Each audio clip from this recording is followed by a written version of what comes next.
तो एवरीवन के सभी अगर क्लास 12 के स्टूडेंट हो और चाहते हो कि तुम्हें बोर्ड में एक अच्छा मार्क्स आए, तुम्हारे लिए वीडियो आज बहुत इंपॉर्टेंट होने वाली है, क्योंकि आज मैं अपने एक्सपीरियंस से तुम्हें ये बतलाने वाला हूं कि आखिर में ये जो लास्ट का 4 महीना बचा है इसमें तुम कैसे अपने पढ़ाई को करोगे तो तुम्हें जो है एबव 90% तक मार्क्स आवेगा। इसके बारे में फुल डिटेल में बातें बतलाऊंगा।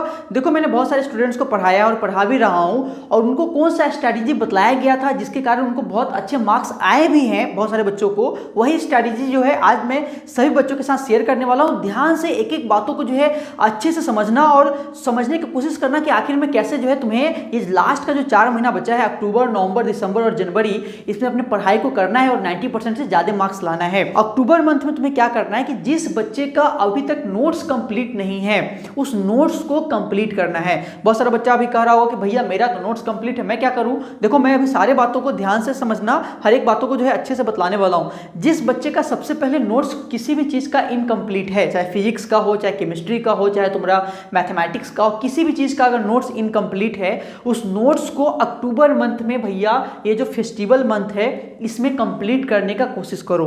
लेकिन जिस बच्चे का ऑलरेडी पहले से ही कंप्लीट है ये नोट्स वगैरह, उसको क्या करना है, तो ये जो मैं अभी नवंबर और दिसंबर के बारे में बातें बतलाने वाला हूं उसको तुम अक्टूबर को इकट्ठे कर सकते हो। अक्टूबर, नवंबर, दिसंबर। देखो, जैसे नवंबर में एंट्री करोगे, मैंने बहुत सारे बच्चों को बार बार ये बात बोलता हूं कि देखो, साइड बुक्स लगाना जरूरी है। जो भी रेफरेंस बुक्स होता है, रिकमेंडेशन वाला बुक्स होता है, वो लगाओ, कोई दिक्कत नहीं है। लेकिन वो बुक्स एक लिमिट समय तक ही लगाया जाता है। मैथमेटिक्स में बहुत सारा बुक्स तुमने लगाया होगा, R S Agarwal, R D Sharma, बहुत सारे, केसी सिन्हा, बहुत सारा तुमने बुक्स लगाया होगा। लेकिन लास्ट में आते आते जो है फोकस्ड करना पड़ता है कौन से बुक पे, एनसीईआरटी पे। अभी तुरंत हाल फिलहाल में सीबीएसई ने जो है सैंपल पेपर निकाला है। सैंपल पेपर को जब ध्यान से तुम देखोगे तो उसमें तुम्हारा 70 से 80% क्वेश्चन, अगर सिर्फ एनसीईआरटी करते हो ना, सिर्फ एनसीईआरटी करते हो तो उस एनसीईआरटी का, उस सैंपल पेपर का 70 से 80% क्वेश्चन तुम्हारा बन जाएगा। और बोर्ड का भी डू पीवाई क्वेश्चंस, ये हर एक बच्चों को मैं बार बार बोलता हूं कि पीवाई क्वेश्चंस जरूर करना है। पीवाई क्वेश्चंस करने से फायदा क्या है,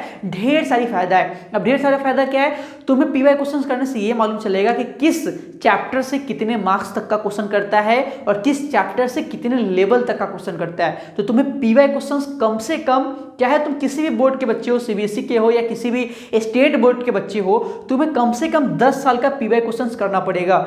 और ये मैं नहीं, अपना बहुत सारा बच्चा ने ऑलरेडी अच्छे मार्क्स लाए हैं, या फिर जो टॉपर्स भी अच्छे जो मार्क्स लाते हैं उनसे भी पूछोगे ना तो कम से कम 10 साल का प्रीवियस ईयर क्वेश्चंस वो करता ही है। और यही प्रोसेस है अच्छे करने का। अगर रास्ता एक बन चुका है कि इसको फॉलो करके तुम अच्छा कर सकते हो तो भैया करो ना, ठीक है।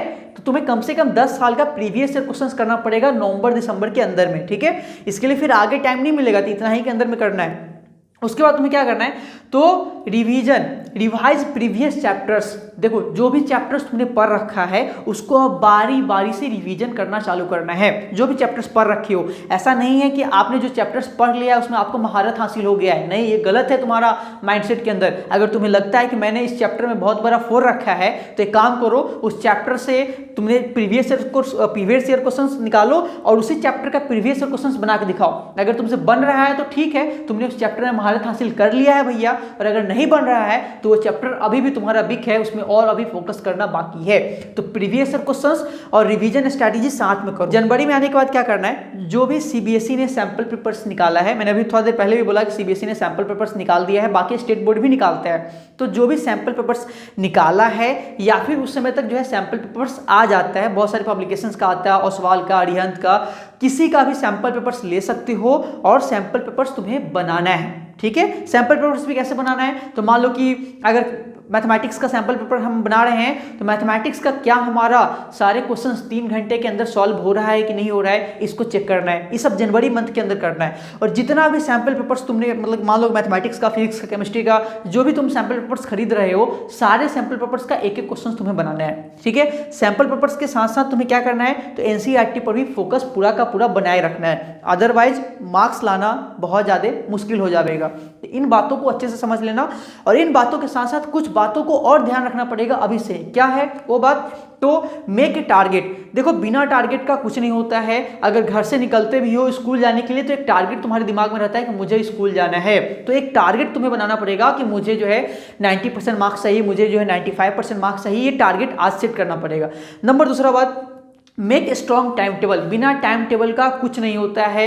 इस धरती पे सूरज उगता भी है टाइम से और ढलता भी है टाइम से, रात भी होता है टाइम से, दिन भी होता है टाइम से। तो वैसे ही तुम्हें भी अपना एक टाइम टेबल बनाना पड़ेगा, वो भी स्ट्रॉन्ग टाइम टेबल। आज से ही एक टाइम टेबल बनाओ, पूरा का पूरा अक्टूबर से लेकर जनवरी तक का स्ट्रॉन्ग टाइम टेबल। नेक्स्ट बात, हार्ड सेल्फ स्टडी। पूरा का पूरा हार्ड सेल्फ स्टडी करना पड़ेगा। ये जो घूमने वाला काम होता है फ्रेंड के साथ, कोई काम नहीं आवेगा भैया। एग्जामिनेशन हॉल के अंदर जब बैठे रहोगे ना, तो जो दोस्ती यारी जो होता है ना, सब गायब हो जाएगा वहां पे। तो हार्ड सेल्फ स्टडी तुम्हें मारना पड़ेगा, पूरा का पूरा फोकस्ड होकर पढ़ना पड़ेगा। चौथा बात, तुम्हें और क्या दिमाग में लगाना पड़ना है, नेवर प्रोक्रेस्टिनेट। मतलब कि कभी भी कोई भी काम को टालमटोल नहीं करना है। तुमने जो टाइम टेबल बना रखा है कि मुझे इस टाइम टेबल के अंदर सेल्फ स्टडी करना है, इस टाइम टेबल के अंदर मुझे रिवीजन करना है, तो उस टाइम टेबल को फॉलो करना पड़ेगा। Concentrate on weaker sections. तुम्हें जो है अपने वीकर सेक्शंस पर भी ध्यान देना पड़ेगा। तुम्हारा जो स्ट्रॉन्ग सेक्शंस, पढ़ाई का स्ट्रॉन्ग टॉपिक है वो तो है ही, लेकिन जो वीकर सेक्शंस है, वीकर टॉपिक है, उस पर भी तुम्हें अच्छा अभी से फोकस करना पड़ेगा, क्योंकि अभी टाइम है। अभी फोकस करोगे तो उसको तुम कवर कर सकते हो। तो ये मैंने कुछ अभी पॉइंट्स बतलाया है, जिस पॉइंट्स को ऑलरेडी काफी बच्चों ने फॉलो करके अच्छा मार्क्स लाया है। मैथमेटिक्स में जो है 100 में एबव 90% तक मार्क्स लाया है। फिजिक्स के अंदर भी 100 में एबव 90% तक बच्चों ने मार्क्स लाया है। इस चीज को भैया अगर आज से फॉलो करते हो तुम, तो तुम्हें भी एक दिन जरूर अच्छा मार्क्स आएगा। नहीं तो भैया समझ ही रहे हो, तुम्हें बहुत अच्छे से मालूम है कि जेई मेंस के लिए, जेई एडवांस के लिए तुम्हें कितने % मार्क्स चाहिए, 75% मार्क्स चाहिए। अगर इससे थोड़ा सा भी एक भी बत्ती गुल हुआ ना, मैंने बहुत सारे बच्चों को देखा है जिसका 74% मार्क्स आया है और बेचारा जेई एडवांस का पेपर नहीं दे सका, मात्र 1% मार्क्स के कारण। अगर कोई और टाइप का अगर बोर्ड से रिलेटेड क्वेश्चन है, कमेंट में डाल देना, अगली वीडियो में उसको जरूर सॉल्व कर दिया जाएगा। आज के लिए बस इतना ही, मिलते हैं अगली वीडियो में। Have a good day, bye bye, take care.